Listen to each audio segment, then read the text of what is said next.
सबसे बड़ी खबर है जो मैं आपको बता रहा हूं, इसलिए मैं कह रहा हूं कि सोशल मीडिया ही सच्चा मीडिया है, सोशल मीडिया ही बहुजन मीडिया है। इजराइल ने फिर से फिलिस्तीन पर हमला किया है। सोचिए, मैं पहले दिन से आपको कह रहा हूं कि दरअसल इजराइल चाहता ही नहीं है कि ये युद्ध खत्म हो। बेंजामिन नेतन्याहू फंसा हुआ है, डोनाल्ड ट्रंप फंसा हुआ है, और सबको पता है कि इजराइल तब तक हमला नहीं कर सकता है जब तक अमेरिका की उसमें सहमति ना हो। एक तरफ अमेरिका ड्रामा कर रहा है कि हम युद्ध को खत्म करना चाहते हैं, दूसरी तरफ फिलिस्तीन पर अब हमले शुरू हुए हैं।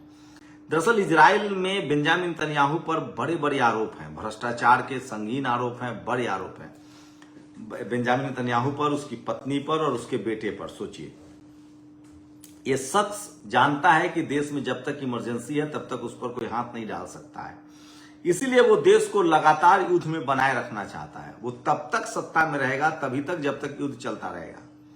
लेकिन इस बार ईरान ने बड़ी तैयारी कर रखी है। कहा जा रहा है कि ईरान अब इजराइल पर वो हमला करेगा जिसकी उसने कल्पना ही नहीं की है। वो इतना भयानक होगा जिसकी उसने कल्पना ही नहीं की है। खामनेई ने पिछली बार जब ईरान पर हमला हुआ था, इजराइल ने किया था, उसी समय खामनेई ने कहा था कि इस बार हम सीज फायर मान लेते हैं, अब अगर भविष्य में कभी भी ईरान पर हमला हुआ तो हम इजराइल को नक्शे से खत्म कर देंगे। तो कहा जा रहा है कि यह युद्ध जितना लंबा चलेगा ईरान उतना फायदे में है। अमेरिका ने बाकायदा युद्ध खत्म करने का ऐलान कर दिया है। उसने अपने सारे युद्धपोत जो है वो खाड़ी देशों से हटा लिए हैं। साथ ही उसने कहा है कि हम पैदल सेना नहीं भेजेंगे। लेकिन दुनिया को पता है कि इजराइल उसी के सह पर हमला कर रहा है। मतलब युद्ध में वो अब प्रॉक्सी वॉर लड़ना चाहता है। चूंकि अमेरिका की भत पीट गई है, सारे खाड़ी देशों से उसके सैनिक अड्डे खत्म हो गए हैं। दुनिया को पता है कि उसके 16 सैनिक अड्डे खत्म हो गए, उसके पास हथियार नहीं है।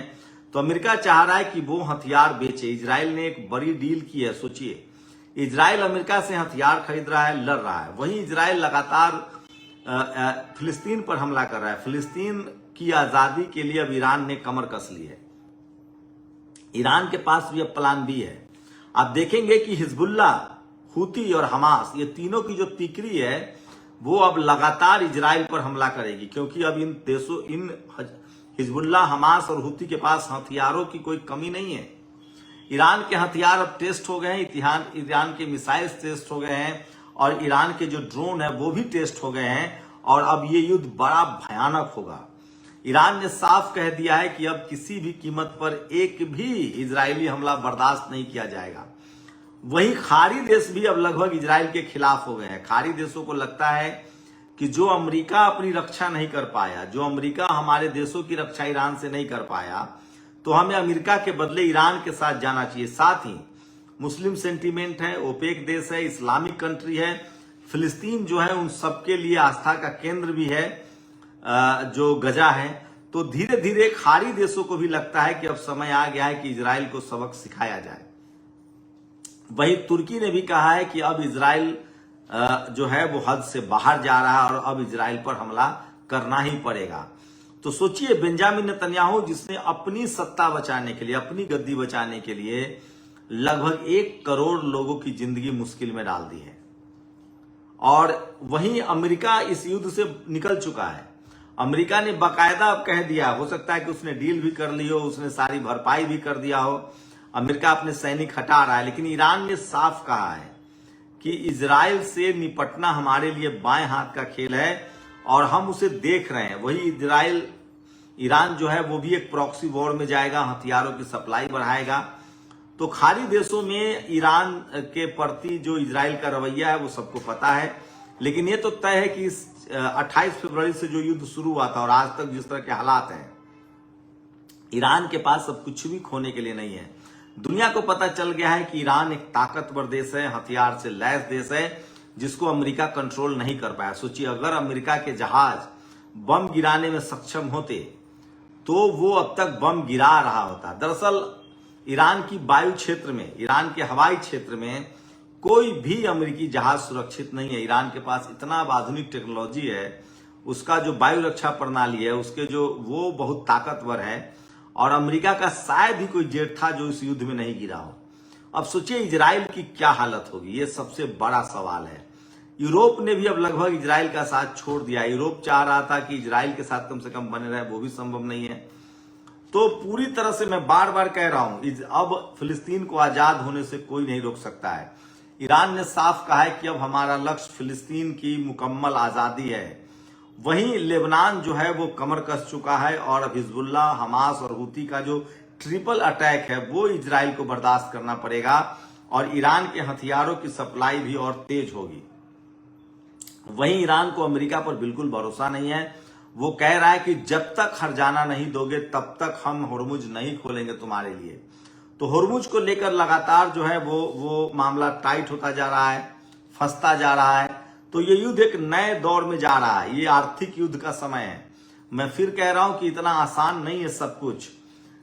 अमेरिका की नजर है कि ईरान के तेल और गैस पर कब्जा किया जाए, इसलिए वो सीधे तो नहीं लड़ सकता है। उसकी कोशिश है कि अब यूरोपीय देशों को उसके खिलाफ खड़ा किया जाए। वही खबरें आ रही है कि फ्रांस के जिस शिप पर हमला हुआ था वो ईरान ने नहीं किया था। वो हमला भी अमेरिका की कॉन्स्पिरेसी थी। दरअसल अमेरिका की कोशिश है कि यूरोप के देशों को, खाड़ी के देशों को ईरान के खिलाफ खड़ा किया जाए।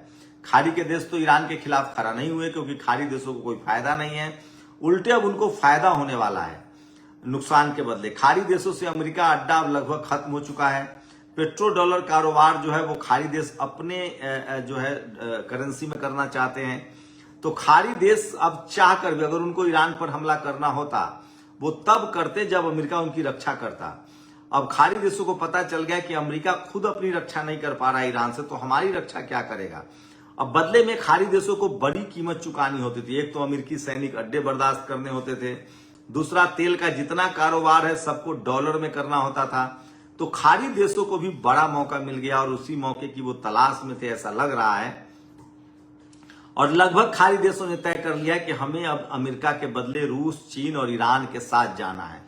तो अमेरिका इस बात को भांप रहा है। रही बात इजराइल की, तो इजराइल जो है बेंजामिन नेतन्याहू का ये सिर्फ सनकपन है और वो चाहता है कि जब तक हमला होता रहेगा तब तक उसकी सत्ता बरकरार रहेगी, क्योंकि उसकी पत्नी, बेटे पर भ्रष्टाचार के आरोप है। लेकिन सवाल है कि वो कब तक युद्ध में बना रहेगा। अब इस बार ट्रिपल अटैक हो सकता है उस पर।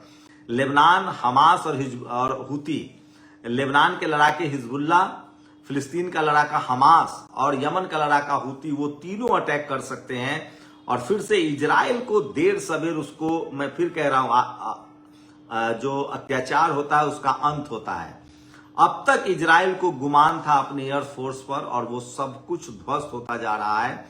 सोचिए, जो अमेरिका नहीं टिक पाया ईरान के सामने, कहा जा रहा है कि ईरान कुछ धैर्य अभी दिखाएगा। उसकी कोशिश होगी कि जो तरीका अमेरिका अपना रहा है, सबको पता है कि इजराइल के पीछे अमेरिका का हाथ है, अमेरिका ही उसे प्रोवोक कर रहा है। तो अमेरिका ईरान की भी कोशिश होगी कि वो सीधे इस युद्ध में न कूदकर हथियारों की सप्लाई बढ़ाए, हिजबुल्ला, हमास और हूती को हथियारों की सप्लाई दे और फिर इजराइल पर बड़ा हमला हो।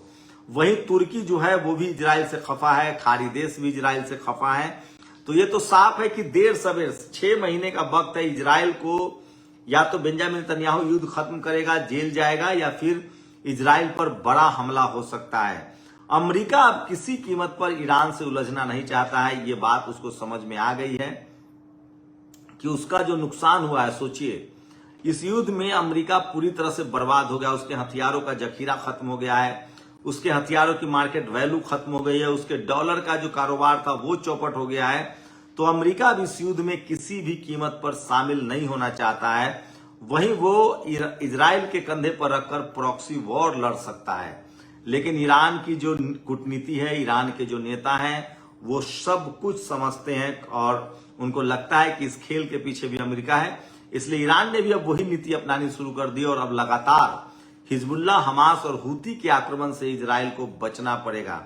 रही बात कि उनके पास फाइटर जेट नहीं है, तो ये बात है कि उनके पास मिसाइल है, मिसाइलों की सप्लाई होगी। और इस युद्ध में भी आपने देखा था कि किस तरह से हिजबुल्ला ने जमकर इजराइल पर मिसाइल गिराए थे, क्योंकि इजराइल और लेबनान दोनों पड़ोसी देश हैं, जबकि ईरान को लगभग 4-5 खाड़ी देशों को पार करके मिसाइल मारना पड़ता है। लेकिन हिजबुल्ला जो है और हमास जो है, जो फिलिस्तीन है और जो इजराइल है, वो दोनों, फिलिस्तीन और लेबनान, ये दोनों पड़ोसी देश हैं और इससे बड़ा नुकसान होगा इजराइल को। तो सोचिए, अभी भी खाड़ी देशों का ये युद्ध खत्म नहीं हुआ है, अभी बहुत कुछ बाकी है।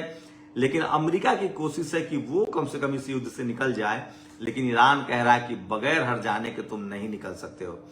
तो आप लगातार हमारे साथ जुड़े रहिए। नेशनल दस्तक के आप यूट्यूब चैनल पर जाकर सारे अपडेट देख सकते हैं, हमारे एक्स पर भी आकर अपडेट देख सकते हैं। मैं फिर कह रहा हूं कि पूरी दुनिया में ईरान की एक बड़ी साख हो गई है। ईरान अब सुपर पावर हो गया है और शायद ही दुनिया का कोई देश अब उससे उलझने की कोशिश करे। ईरान ने कहा है कि हम फिलिस्तीन को पूरी तरह से मुकम्मल आजाद कराएंगे। दुनिया इंतजार कर रही कि क्या इसी तरह से वो फिर से इजराइल पर भी हमला होगा। ये बड़ी खबर है, हमारे साथ बने रहिए, लगातार नेशनल दस्तक को देखते रहिए, हमें सब्सक्राइब कीजिए और अपनी राय भी जरूर दे सकते हैं। बहुत बहुत शुक्रिया। नेशनल दस्तक की आपसे गुजारिश है कि अगर इसको बचाना चाहते हैं तो नेशनल दस्तक को सब्सक्राइब करने के लिए रेड कलर के सब्सक्राइब बटन को दबाएं, फिर बेल आइकन की घंटी दबाएं। नेशनल दस्तक को बचाने के लिए बहुत जरूरी है कि हर खबर को शेयर करें, लाइक करें, कमेंट जरूर करें।